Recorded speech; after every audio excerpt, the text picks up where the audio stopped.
জঙ্গিদের উপর নজরদারি রাখতে যে প্রযুক্তি ব্যবহার করা হয় তা বিরোধীদের উপরে নজর রাখতে ব্যবহার করছে কেন্দ্র।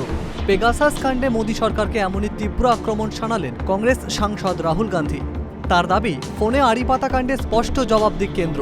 কেন্দ্রীয় স্বরাষ্ট্রমন্ত্রী অমিত শাহেরও ইস্তফা দাবি করেছেন তিনি। देखिए, ये पेगासस जो है,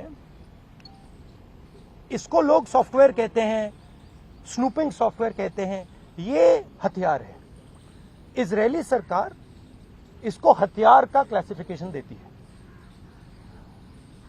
और ये हथियार आतंकवादियों के खिलाफ, क्रिमिनल्स के खिलाफ यूज किया जाता है। हमारे प्रधानमंत्री ने और होम मिनिस्टर ने इस हथियार को हिंदुस्तान के इंस्टीट्यूशंस के खिलाफ, हिंदुस्तान के लोकतंत्र के खिलाफ इसका प्रयोग किया है। मेरा फोन टैप किया, ये मेरी प्राइवेसी का मामला नहीं है, ये राहुल गांधी की प्राइवेसी का मामला नहीं है। मैं विपक्ष का एक नेता हूं, मैं जनता की आवाज उठाता हूं। ये उस पर आक्रमण है, ये जनता की आवाज पर आक्रमण है। सुप्रीम कोर्ट पे पेगासस का प्रयोग किया गया। राफेल का जो इन्वेस्टिगेशन है उसको रोकने के लिए पेगासस का प्रयोग किया गया। तो नरेंद्र मोदी जी ने इस हथियार को हमारे देश के खिलाफ यूज किया है और इसके लिए सिर्फ एक शब्द है, ट्रीजन। होम मिनिस्टर को इस्तीफा देना चाहिए और judicial inquiry, supreme court inquiry Narendra Modi पे होनी चाहिए, क्योंकि इस पेगासस का ऑथराइजेशन और कोई कर नहीं सकता है। इस पेगासस का ऑथराइजेशन प्रधानमंत्री और होम मिनिस्टर कर सकते हैं। ফোনে আড়িপাতা কাণ্ডে এদিন সংসদের বাইরে কংগ্রেস, শিবসেনা, ডিএমকে সাংসদদের সঙ্গে বিক্ষোভেও অংশ নেন রাহুল।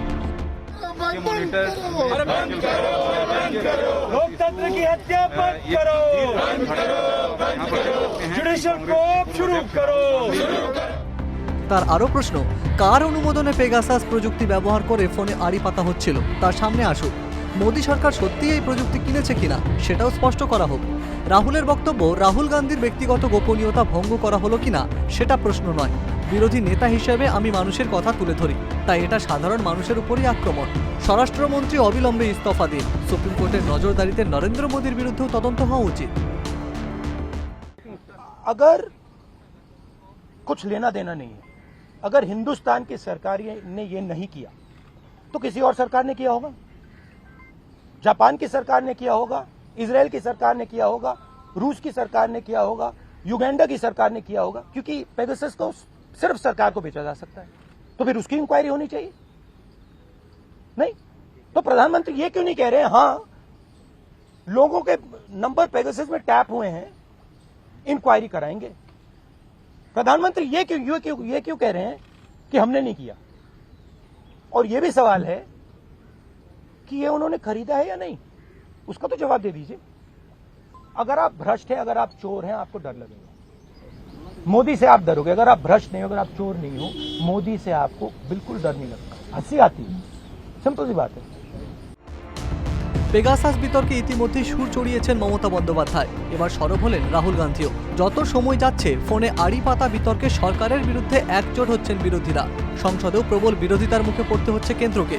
বিজেপি বিরোধী জোট গঠন নিয়ে যখন তৎপরতা তুঙ্গে, তখন মোদী সরকারের বিরুদ্ধে একজোট হওয়ার জন্য পেগাসাস ইস্যুকে সহজে হাতছাড়া করতে রাজি নন বিরোধীরা। And the government is not come forward to give any explanation. It is such a big issue which is rocking the nation, and the government has not come forward to issue a proper statement to the press or explain things, nor have they agreed for a discussion. What is the point in? I don't understand why should the government snoop activists, lecturers, students, lawyers, journalists. And even Rahul Gandhi's phone has been tampered. Is he a terrorist? He's an elected representative. So this is what this government is doing to our people. And they say that they did not have money to give the MP lads, and they've spent so much money on this. আগামী 13ই August পর্যন্ত চলবে বাদল অধিবেশন। তার আগে হাতে গরম issue নিয়ে ঝাঁপিয়ে পড়েছে বিরোধীরা। जासूसी करना बंद करो। We won. We won. Bureau report, Calcutta television network.